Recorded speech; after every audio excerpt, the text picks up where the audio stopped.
Dennis, good morning and please come in.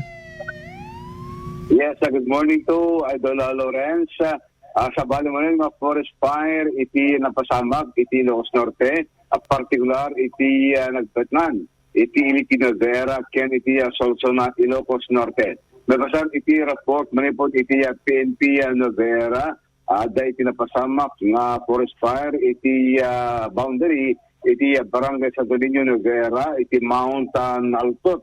Kaya gastamitan, nagkayam-kam, manipod iti kaumbatay nga pasti sa Ilocos Norte, na danti koordinasyon tata, iti BFP Solsona, ken iti Nueva Era. Dagdagos, iti panagresponde, iti operatiba ti BFP, iti natakama sa lugar, Karaman, iti membro ken ti NDRM, para talang kareto panaka-contain, iti panagwaras iti apoy, iti kaumantay nga baset tinatakamat ang ili. Dagdagos met nga na-debt dito, Idol Lawrence, babayan iti panagaturong, iti personal iti area, babayan iti panagtudunat ti basik, kahit nga sila nakatulong, dito panag-arbis na, isang saan nga Kimarok, dito forest fire, iti napasama kinakamat ang lugar, dito forest ken grass fire, iti nadakamat ang lugar. Iti agdama ket mandaliman iti panang doktal, numano iti total land area, kada iti napektaran iti grass ken forest fire, iti Primavera ken iti Solsona. Nagpaligid parot iti kada iti mahilig maban iti bantay, nga masabon iti panangliglik iti anyaman nga banag nga mangkrate iti uram ng runa iti sigarilyo ken dumapay tagno ikasagat baliklikan iti panakapasamag iti uram iti kababantayan.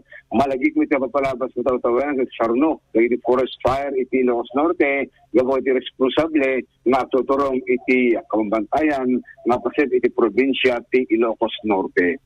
Iti Paway, at damitin iti update dahil napasamak na shooting incident iti January 7, iti barangay ito, San Roque, Paway, Ilocos Norte.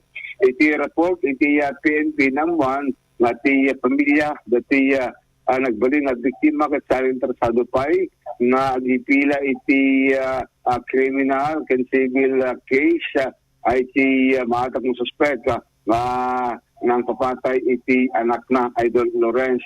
Sabi dato iti panasikita iti sinitid, ato kastagat sang metulo, iti sang interesado, iti panaypian iti reklamo kontra, kalit nadakamat ng suspect iti dato nga krimen.